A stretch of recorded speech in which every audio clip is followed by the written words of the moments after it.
Alien versus Predator, Kyle? I've never seen it, but I am aware of it. DarbyCast, Wildcard Friday. Kyle, you bringing up that movie brings up a really interesting idea for me, for all of us, actually. And if you're new here, leave, because we're about to get into some stuff that's probably not okay. But Alien v. Predator makes me think about a way of reviving the economy. And already this episode feels very high octane, right? Alien, we're not talking about extraterrestrials. We're talking about illegal immigrants now.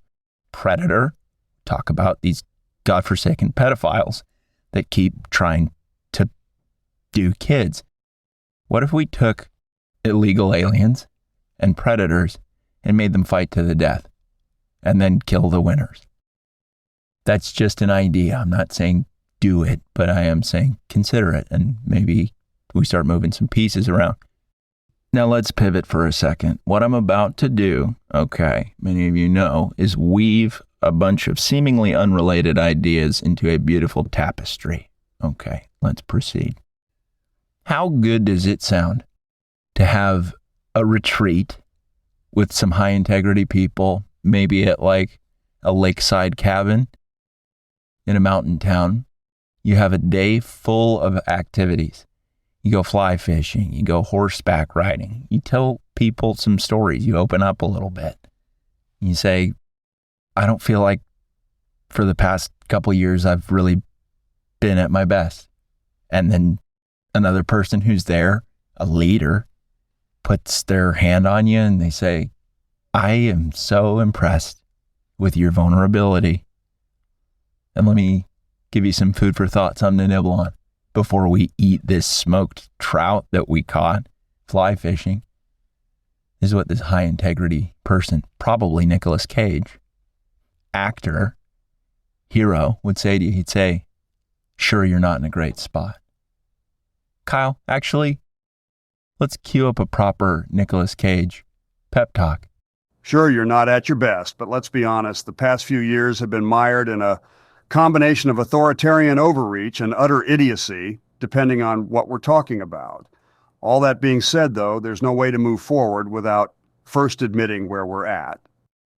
And so the vast majority of you, upon hearing that, are most likely asking yourselves, well, where the hell has this been? And I'll tell you where. It's been on the DarbyCast, because we build each other up and we focus on the stuff that matters. Nicolas Cage, friend of the show, knows what's really going on, so he can receive that vulnerability and turn it into what? That's right, courage. So imagine getting that kind of pep talk, and then Nicolas Cage offers you some smoked trout that he acquired in this beautiful lake whodunit using a falcon. You better believe that Nicolas Cage knows a thing or two about falconry. We all get that sense, right? He could command many a beast, but his go-to would certainly be a falcon. That would scare a lot of people. Those people, as we know, are cowards, because when a guy like Nicolas Cage steps into your life, he's not going to terrorize you. He's going to do the right thing. He's not going to force the issue and say, you have to eat this trout. But all of a sudden, you start smelling the way that it smells with your nose. We all know how that works, right, Kyle? Smelling things. Something changes, right? We're all tired. We see all the nonsense going on in the world, a lot of political corruption, a lot of crime, and we all have that deep desire in our hearts for peace. And where better to find peace than in a mountain setting with Nicolas Cage? Let's take a quick pause for a second. Just take a couple deep breaths right now. In through the nose, out through the mouth, in through the mouth, out the nose. Mix it up. This is your time to just recharge and feel peaceful. I tell you what, the world doesn't seem like it's even in the zip code of okay. I have experienced, and this is no joke, Kyle, you know this, I have experienced 3 bombings in the past month. I have witnessed 3 bombs go off in my immediate proximity. Children are making bombs. You know what kind of kids wouldn't be making bombs?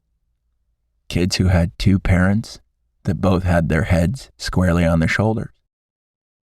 Let me tell you about bombing incident number 1. I was walking with a friend of mine. We got coffee, and it was some of the worst coffee I've ever had in my entire life. I don't know how in the year of our Lord 2023 that a business whose primary product, coffee, could be such a flaming dumpster fire. It tasted like they made it with hard kombucha that was actually just pee. That's no kind of coffee that any of us want unless you're so twisted. And to be honest with you, maybe that's how one of their baristas gets their kicks. Some girl just peeing in cups and putting some coffee in to try to even it out. That's disgusting. But I had my coffee. The gal I was with, she had hers, and we went for a little stroll. We were overlooking the ocean, and then all of a sudden, a group of rambunctious teenagers crawled out of somewhere. And I was like, hey guys, you having a lot of fun? And they're like, yeah.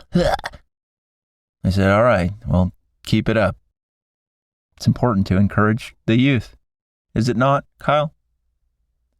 These kids scamper off, and I continue moseying with my piss coffee, just holding it. I wasn't really drinking it. But I walk about 30 paces, and I turn a corner. And as soon as I turn that corner, a bomb explodes. This is a true story, by the way. The shockwave hits me and this gal in the chest. She jumps up and shrieks, and she's like, ow, fuck. She's a Christian. She didn't say the F word, but she was probably thinking it regardless. And I also failed to mention that there were these 2 Fruit Loops who were waltzing around, holding hands, had like a vintage camera. They were taking pictures of the sunset. And boy, did they shriek way louder than the girl I was with. And it was like, guys, fucking pull it together. Why don't you just change everything about the way you conduct yourself? Guys are wearing 3/4 capri pants. And although the world is gayer than it's ever been, and we've all seen a lot of things that we can't unsee, that violated sensibilities that I didn't even know I had to be violated in the first place. Outfits of queer buccaneers.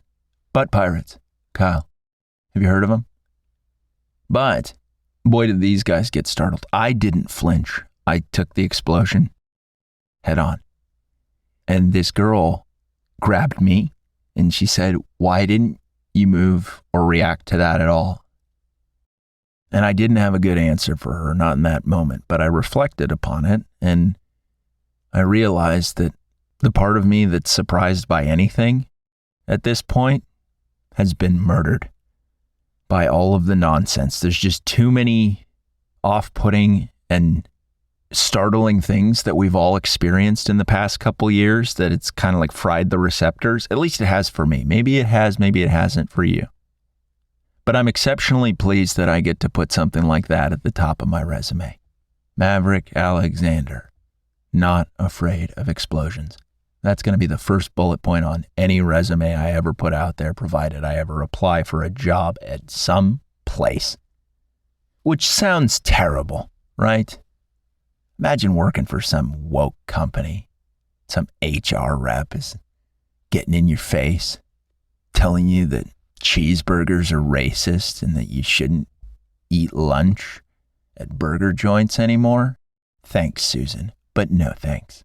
Not going to listen to anything you have to say. But that was explosion number 1.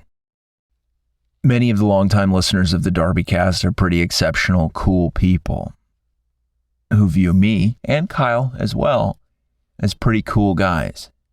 But I would imagine even the veterans were taken aback by explosion story number 1 and saying, I didn't realize just how cool you were. You don't get rattled by explosions. That's a cool way to go out. Had that explosion just ripped me to shreds, blown my face clear off, that makes for a pretty cool story. But these kids, my goodness. Before we move on to the next explosion story, let's take a high-level look at these kids who have clearly never had the opportunity to eat trout with Nicolas Cage in a real sense or an imaginary one. These kids are lost, Kyle. What kind of coaching did they need in that moment?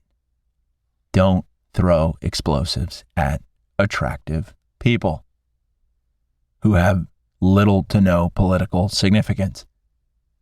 These kids need to do crap like that. If they're going to do it at all, they need to be throwing explosives at the Alien versus Predator match. Doesn't that just kind of up the stakes of an amazing sporting event? The fans are throwing bombs in. It's kind of like an obstacle course mixed with a gladiator match. Let's go back to Nicolas Cage and you and maybe some chick named Katrina being in the mountains. You're snacking on that really great trout. Kyle's there. Kyle's playing a banjo. Not in a creepy way, but a way that's like pretty wholesome, appropriate. Good tunes. You're not trying to like hijack the moment, show off your skills, Kyle. You're there to play background music, set the stage for people to feel totally energized and connected with nature. Imagine how good pine trees smell for a second. If you're listening to this, just take a quick time out and be like, wow, pine trees? Maybe rub my hand on the trunk of a pine tree. Get a little sap on the hands and then go play catch with a vortex. You catch a lot of those balls. Pretty tough not to catch a vortex, to be honest. But your catch rate would be insane. And how good would you feel? How good would all of us feel if we just had a day to recharge, to go in the mountains with Nicolas Cage, Katrina, Kyle, myself, eat some good food, get some fresh air, toss around a pigskin made out of whatever vortexes are made out of, and add that to our memory bank. Just close your eyes for a second and imagine Nicolas Cage removing his falconer's glove only to put it on your hand and then saying, Falcons are majestic birds, but they aren't toys. They are part of the raptor class of birds, and unless you approach your relationship with them with the same gravity that an Apache Indian approaches a spirit, you're going to find yourself without a pair of eyes. That's right, your eyes pecked out, ripped to pieces, and scattered into a lake, providing nutrients to fish. That's the circle of life. Would you like to smoke tobacco with me? Now that encroaches on what we would all probably classify as almost too meaningful of an exchange, but we have to be willing to entertain something like that if we want to reach the youth and prevent bombings, right? So let me tell you about bombing incident number 2. I'm out with the dog, minding my own business, and then all of a sudden I hear a tremendous boom. Concrete trash can is exploded in my vicinity. It was loud. And I, somebody who's not afraid of explosions, I went over towards the noise. Cowards run away from explosions. Heroes run towards them. Put that in your back pocket and never drop it. But I went and I surveyed this smoking concrete trash can, which was obliterated. This isn't an M80 job. No bitch-ass Roman candles in the area. These kids are fashioning bombs. What a cry for help. What a cry for Nicolas Cage. What a cry even for Katrina, right? Imagine if these kids had intact households and high ethics women to inspire them to be entrepreneurs rather than terrorists. But I couldn't find any clues to this explosion. But it did make me reflect, Kyle, on explosions in general and how that's not appropriate for most of us in our daily lives. I don't think I've ever experienced bombs and or explosions in person in my entire life up until like a month ago, and now there's been 3. When I was younger, I did not factor in that explosions would be a part of my adult life and that I might be maimed. Kids need productive hobbies, like throwing those bombs at pedophiles and illegal immigrants. Those are some of the biggest crimes that our country's facing right now. Illegal immigration, and then these fucking creeps who are trying to get busy with the youth. Who knows, right? Let's see what's really going on with these kids. Maybe they were abused by one of their middle school teachers and they didn't know how to process it. So all of a sudden, you're just creating a nightmare scenario of kids who are lashing out in the only way they know how, which is creating homemade bombs. But let's transport ourselves back into that Nicolas Cage space that's quite a bit more peaceful than this bombing space that we're talking about. Imagine Nicolas Cage teaching you a thing or two about archery, and he doesn't come down hard on you when you miss the target. He says, let's try again. Where has that been, right? Encouraging friends? Very rare in this economy. Everybody's out to get theirs. But it's so important to teach other people skills, especially in the wilderness. How much would you pay, Kyle, to be taught how to effectively and respectfully hunt caribou with a bow by Nicolas Cage? Cage has been out of the national spotlight, and I think we all have the right to know why. Where has he been as the voice of reason in society? If he just came in and said, hey, everybody, I know things are super fucking weird right now, but I've got a plan, and it revolves around smoked trout, archery, falconry, skipping stones. I bet you Nicolas Cage knows how to skip a stone in a way that would surprise you. Maybe it's with the number of skips, maybe it's the length of the skip, maybe he can take a rock that's not in the best shape and skip it anyway. Maybe take a really heavy rock and somehow skip it. There's something powerful to be said about that. But let's talk about bombing incident number 3, son of a bitch, right, Kyle? I saw this girl that I know the other day. She's a TikTok influencer, and she was dancing around doing some pretty cool moves. She was wearing hot pink, very Kelly Kapowski adjacent clothing. And I went up to her and I said, nice moves. And she said, haha, oh, it's you. And I said, well, yes, it is. I said, what's going on? She said, bombs have been going off in this park. That's just something that I have never heard before in my entire life. Like, I do not live in an area where bombings should be happening. What's that place? It's the United States. There should not be bombings happening in the United States. They should be happening in much poorer countries. Should. I don't know if that's the right word, but you get what I'm saying. I'm more comfortable hearing about unspeakable violence and terrorist activities if it's pretty far away from home. And call me callous and insensitive, but we all feel that way. Nobody wants an explosion in their backyard or their park where they take their dog. But I said to this girl, I said, what do we do? And then out of the corner of my eye, I saw a chubby kid on a motocross bike, not an e-bike. Kid was making a statement, which I appreciated because he's not some pro-environment pussy. Guy understands the power of gasoline and that it's not going anywhere, or at least it shouldn't. We can't be bullied by the green agenda, and this kid knows it. But I see and hear this kid on his hog, a little bit like that. That's how it sounded.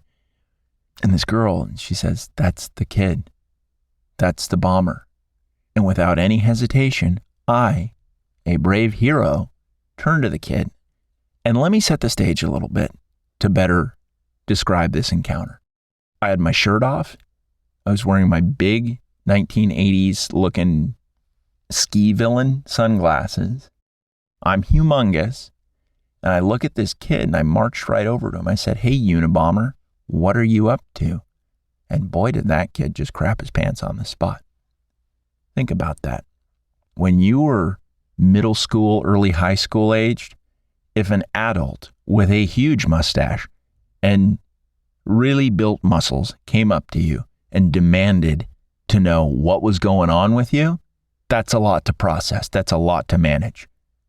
Because I knew he was the bomber. He was wearing a backpack. I said, "Unabomber, the fuck are you doing?" And he didn't have a good answer. He didn't respond at all, so I kept going. I gave this kid a major talk. I said, "Listen here, Unabomber. I want to encourage you to not make homemade bombs. But I'm also not your dad. This is a dad talk, and I don't want to overstep any boundaries. If you are going to build bombs and explode them places, do it with some high-profile targets, right? Don't blow up concrete trash cans. That's amateur bullshit." And this kid's eyes were huge. He didn't know how to process any of this. But I continued with my high-integrity coaching conversation. This kid, total deer in the headlights. I had him on the ropes. I said, "If you are going to commit arson-adjacent activities, at least do it on some high-profile targets. If you're going to throw your whole life away, kid, at least have it mean something. Be an artist about this." Notice how earlier I called you the Unabomber? Look him up. He had a message. He was saying that tech was not okay. What's your message? That concrete trash cans aren't okay? Well, in a lot of ways, I would tend to agree with you, kid. I'm a metal trash can guy myself. Some pretty weak shit. You need to step up, get together with some close friends, and figure out what objectives make the most sense. You can't be a copycat of Unabomber, because then nobody's going to respect you. He already talked about how the Industrial Revolution and its consequences have been a disaster for mankind. Look up the manifesto, sport. He was dead on. Some of you right now are maybe thinking to yourselves, why are you such an amazing guy? I don't know, right? We all have our moments when we step up and say the right things to the right people. But I wouldn't have this ability to give such a measured and amazing response if not for what? My ability to have a big imagination and imagine a beautiful future. This kid doesn't have a big imagination. He could never conjure up the imagery necessary to make a coherent fantasy of having a wilderness romp with Nicolas Cage and probably a hot chick named Katrina. Not the sharpest knife in the drawer, but pretty easy on the eyes. You spend the day outdoors, but then you go back to a cabin. You flip on the Alien versus Predator pay-per-view event of a lifetime. Somalis v. trannies. Winner takes all, but then the winner also gets executed because it's like, guys, you're committing crimes that we have no wiggle room on and we never should. What you're doing is really inappropriate. Borders matter, and so does the integrity of children. So how about that?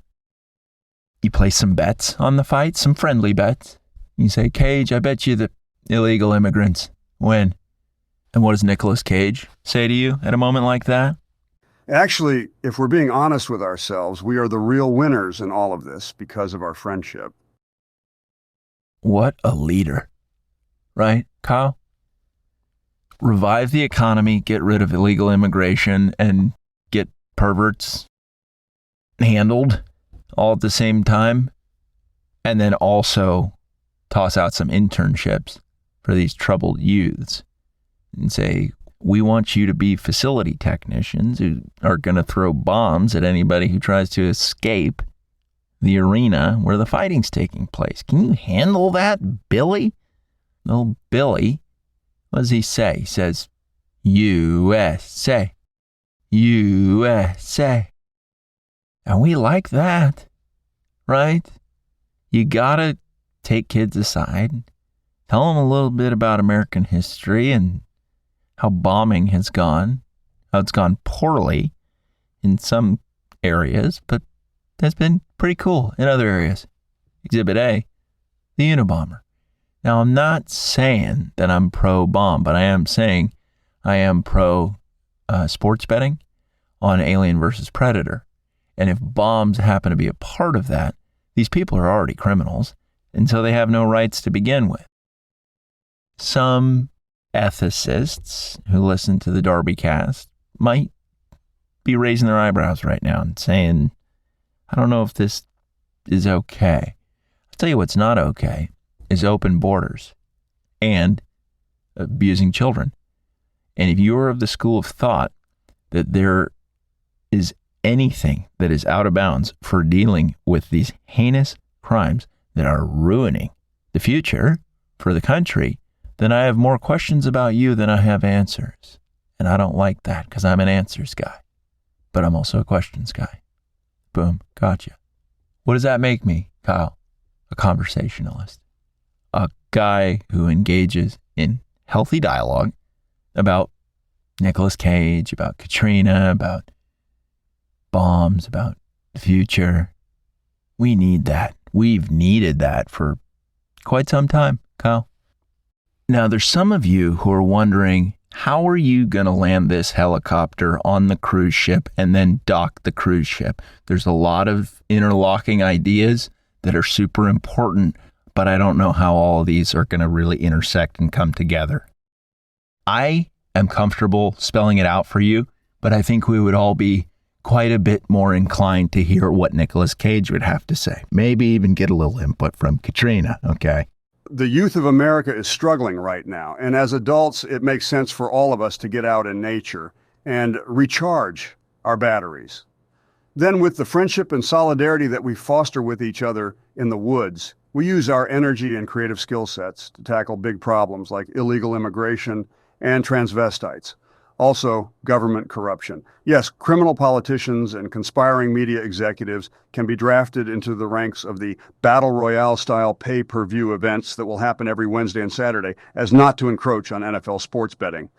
With a revived economy and a renewed sense of purpose, we will inspire bomb-fashioning children to aim for the stars and land key internships as bomb technicians who help out with the Alien versus Predator sports program. If you ever find yourself exhausted, consider falconry, fly fishing, archery, and campfire story times, where you open up to people and let them know you need some extra support. With all this in mind, we might be able to save the country. If anyone has any objections to this, just remember, it's not about you, it's about the youth of the country. Katrina, any closing thoughts? Yeah, hell yeah, right fucking there. I have spent the past 3 weeks at Camp Cage, and it has inspired me to decline the offers to be double-teamed in a porta-john at music festivals. And I want to tell you that inner beauty matters. What an important message, right, Kyle? Not just out of Cage, but some pretty key thoughts out of Katrina as well.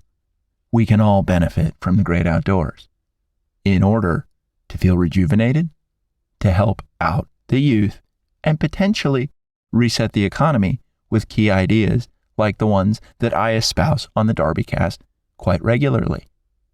Alien versus Predator, although it's a really good idea, is potentially super illegal. Not the most spiritually sturdy idea that I've had, but who knows, right?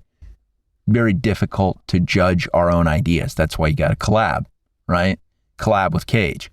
Collabingwithcage.com. Kyle, buy it. We're going to make it like a portal where you can send messages to Nicolas Cage if you have key ideas. Maybe that's the big takeaway from this episode is we need to invite Nicolas Cage back onto the national stage and have him be a spokesperson for great ideas. But we can't expect Nicolas Cage to come up with all the great ideas by himself. Now, can we? That's not fair.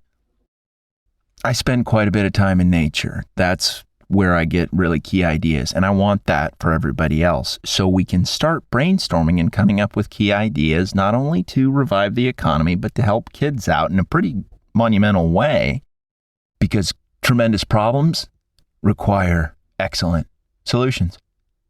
As a disclaimer, I just want to say I do not endorse bombing.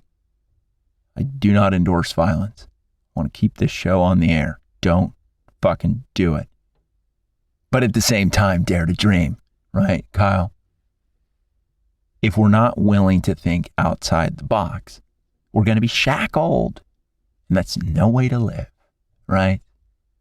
These kids feel stifled by the oppressive regime that is trying to hurt them psychologically, sometimes physically, and they need proper outlets. If you're a parent, maybe you just take your kid camping. That's also a key takeaway from this episode. Maybe you don't take it to the place of crafting the most important sporting event of all time. Kyle, do you think we could get this episode to Nicolas Cage and have him endorse everything about what we're doing? That's a question I have, right? We can't be afraid to ask big questions either.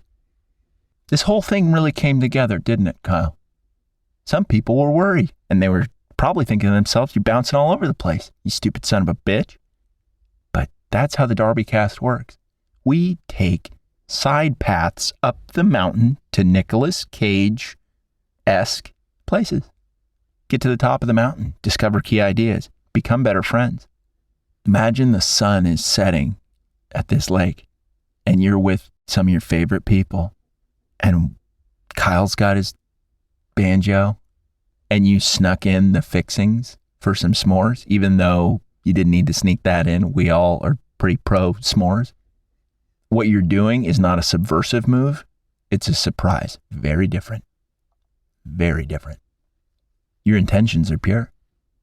How do we stop illegal immigration? How do we stop perverts?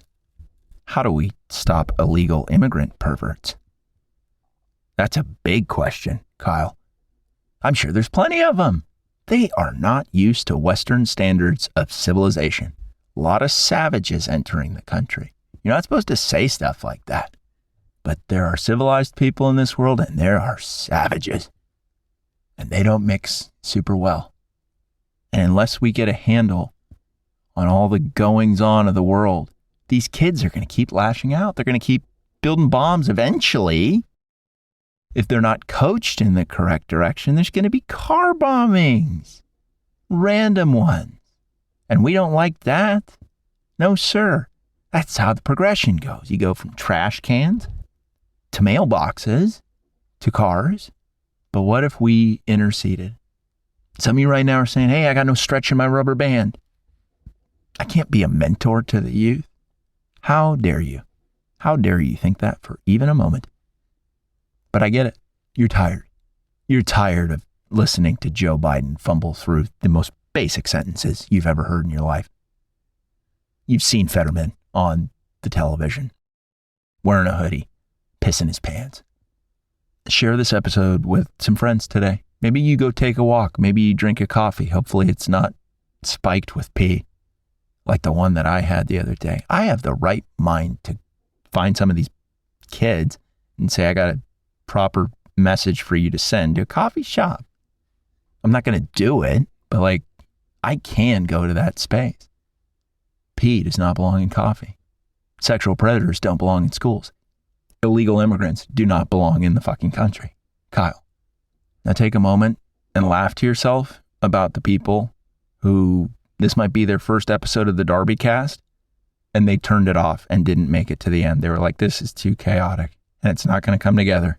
What morons. It always comes together. Key ideas in the DarbyCast, a lot like peanut butter and jelly, a lot like Nicolas Cage and falconry. No problems there, right, Kyle? But that's going to do it. That's DarbyCast Wildcard Friday.